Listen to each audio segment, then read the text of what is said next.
In the misty mountains of eastern China, nestled between towering pines and quiet streams, there stood an ancient monastery known as the Temple of Still Waters.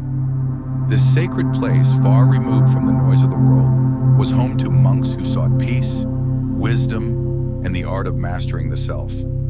Among these seekers lived a young monk named Tenzin. Tenzin had come to the monastery full of hope and hunger for meaning.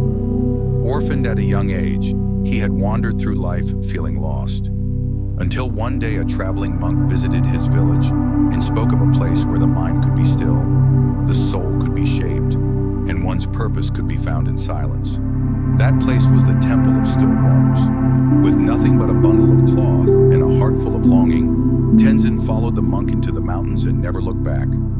At first, life at the monastery seemed like a dream. The mornings began with meditation under the breaking dawn. The monks studied ancient texts, practiced breathing exercises, worked in the garden, and helped the local villagers.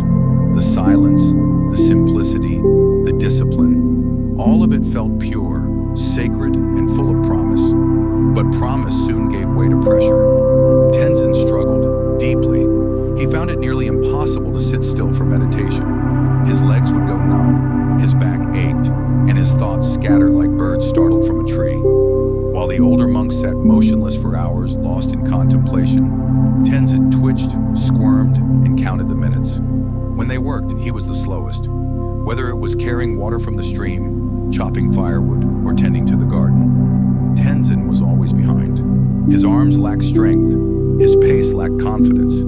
His spirit, though full of desire, was heavy with doubt. And in the study halls, it was worse. The others seemed to absorb the sacred teachings like sponges soaking up water. They could memorize verses, recite ancient parables, and debate philosophy with clarity. But for Tenzin, the words blurred. He would stare at the scrolls for hours, only to forget what he read the next morning. Each night after the others had retired, Tenzin sat beneath a great pine near the edge of the monastery grounds. He would look up at the stars, clutch his robe tightly, and whisper into the night, "Why do I fail at everything? Why am I not like the others? Maybe I was never meant for this path." His doubt grew heavier each day. One quiet evening, as the sun dipped behind the peaks and cast golden light across the temple, Master Daigo, the revered head monk, known for his profound calm, noticed Tenzin sitting alone under the tree, shoulders slumped, eyes dim. He approached silently and sat beside him. "Tenzin," Master Daigo asked gently, "why do you carry such sadness in your heart?" Tenzin hesitated, but the sincerity in the master's voice broke through his hesitation. "Master," he said, "I try. Truly I do. But I keep failing. I can't meditate. I can't learn fast. I can't even carry water without stumbling. I feel like I'm the weakest among us. Maybe I'm not meant to be here." Master Dago studied the boy for a long moment. His eyes were kind but piercing, like they could see through the fog of Tenzin's doubt. Then he said, "Come with me tomorrow morning, before the sun rises. There is something I wish to show you." Before dawn, Tenzin rose, wrapped his robe around him, and quietly followed Master Dago through the temple gates. They walked in silence for over an hour, deep into the forest. The path wound through thick groves, over bridges of stone, and past waterfalls that shimmered like silver ribbons in the early light. Eventually, they came upon a large rock formation at the heart of a quiet clearing. "Look closely," Master Dago said, pointing to a spot in the middle of the stone. Tenzin leaned in. Right there in the center of the boulder was a small, smooth hole. It was perfectly round, like the work of a skilled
changed, not because his struggles disappeared, but because he began to see them differently.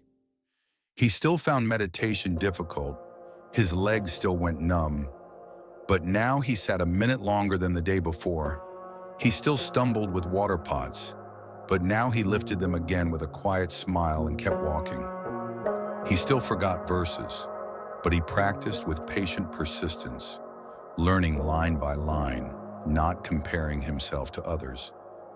Slowly, something inside him shifted. The other monks noticed. His presence became calm. His frustration gave way to resilience. He listened more deeply. He moved more mindfully. And when others struggled, he was the first to offer help, not with pride, but with gentle understanding. Years passed.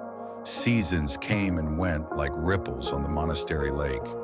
And then one winter evening, Master Dago passed peacefully in his sleep.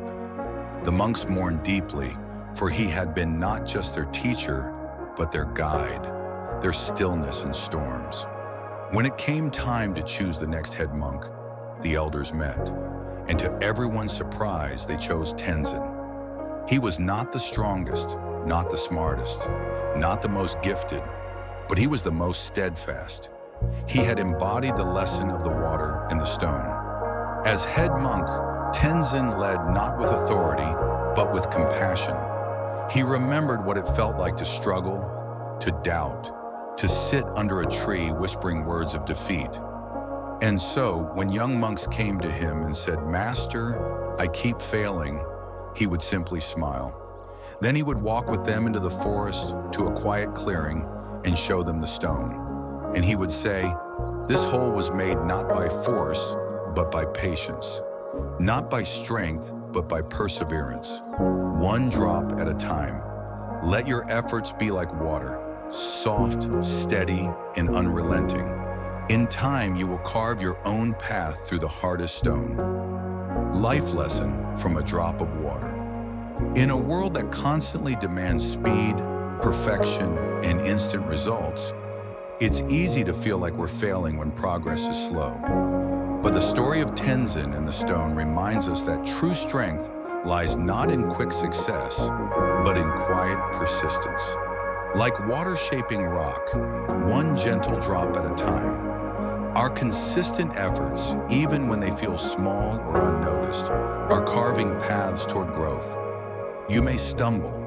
You may feel behind. You may question your worth when others seem stronger, faster, or more successful. But that doesn't mean you are failing. Every time you try again, learn from a mistake, or choose not to give up, you are transforming yourself in ways you cannot yet see. The deepest change happens not in the spotlight, but in the silence, where patience, resilience, and determination are built drop by drop. So when life feels overwhelming, remember, it's not about being perfect. It's about being willing to keep going. Be like the water. Keep moving, keep flowing, and trust that one day your effort will shape something unbreakable. You will never truly fail if you rise each time you fall.